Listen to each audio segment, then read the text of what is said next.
Hello guys. So in this lecture I'm going to talk about what DAO and the DAO is and how they work exactly. So first question is, what is decentralized autonomous organization, which is known as DAO? So the goal of the DAO is to codify the rules and the decision making apparatus of an organization into the smart contract and putting it into the blockchain, right, or the Ethereum blockchain.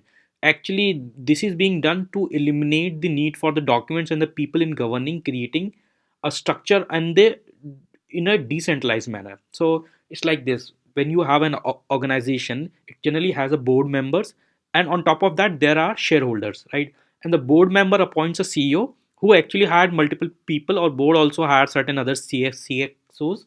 But this organization becomes a centralized, human intensive and the paper intensive organization, which is actually governed by the government regulations or called a corporate laws, right?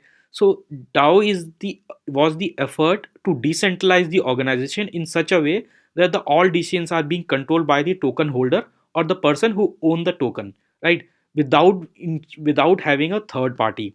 So this is how it works. A group of people writes the smart contract, and that will run the organization. That smart contract is nothing but a program running in the Ethereum blockchain. Remember, Ethereum blockchain is nothing but a large size computer where the computing power is being decentralized into among the multiple computers, right? Then there is always an initial funding period in which the people adds fund to the DAO by purchasing tokens that represent ownership. Remember that that tokens are not Ethereum or Bitcoin. Tokens are just a virtual numbers which you can purchase like a virtual shares, right? So this whole purchasing is done by using the crowd sale, or also known as initial coin offering. I have also one another course on initial coin offering. If you want to understand what initial coin offering and how it works exactly, please check out my other course.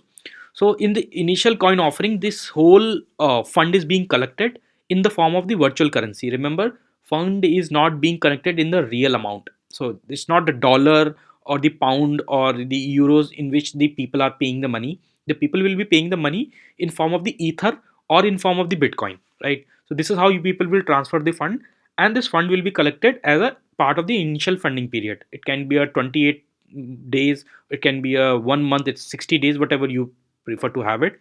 So when the funding period is over, the DAO begins the operations, right? And during the operation, as a part of the operation, people or the people who actually have the ownership or who purchase the tokens generally propose the the DAO how to spend that ethers or how to spend that virtual currency or the money, right? And the members who bought in, actually they can actually vote to approve or reject these proposals. So it can be like this: like DAO has, suppose, let's say $100 million worth of ethers. Then they can sell some of the ethers, get some cash, hire some people, and let them do some work. So all these things will be done in a decentralized manner, and there will be no controlling authority who will control the organization. It will be controlled by, let's say, 12,000 or 20,000 people who owns the tokens. More token you owns, the more voting power you have. So that's how it works.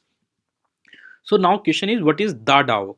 So remember, I'm calling it a DAO. You can call it DAO. So I'm calling it a, okay. So let's say the DAO or the DAO is actually the name of a particular DAO conceived of and programmed by the team behind a German startup called Slockit.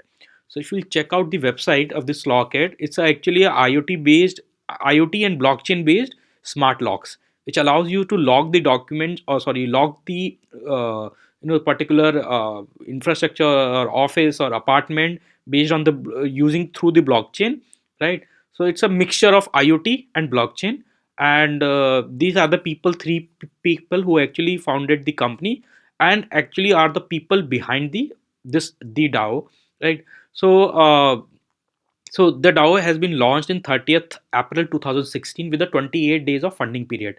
So in that funding period, they were actually collecting the money from the people in the form of ethers. Right? They actually launched the smart. They wrote the whole code in the smart contract in the Ethereum blockchain.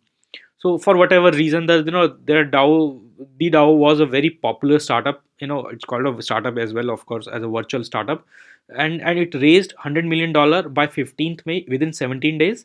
And then by the end of the funding period, the DAO was the largest crowdfunding in the history, and they have raised $150 million, right, worth of ethers from 11,000 different members, and the total ethers were actually 14% of the entire ether that were circulated in the market.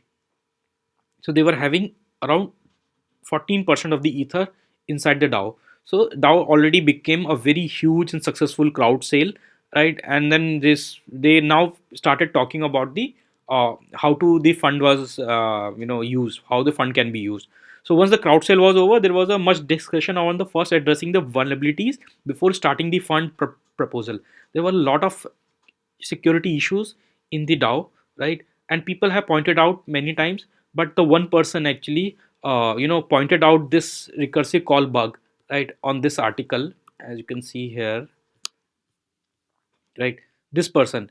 So this person actually pointed out this on the by posting on the 9th June 2016. He pointed out a bug on the DAO and then explained that how this can be exploited, right? So this article has been read by the DAO's founder, and actually he issued the immediate one article claiming that he they fixed the bug and they identified and they came to know about this bug on this particular post.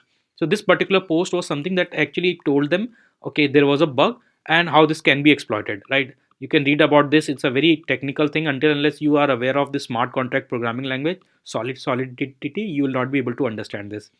So this is where they get to know. As you can see, the founder wrote the article and they're currently looking for it, and they said that they fix it, right? But right on the 12th June, they actually the founder released an article or a post, a blog post, where he told that this particular recursive call vulnerability has been identified and has been fixed properly. And 3 days ago, the design vulnerability potential was raised in the blog post and all that, right? And then they said that solution has been deployed and it is safe now, right?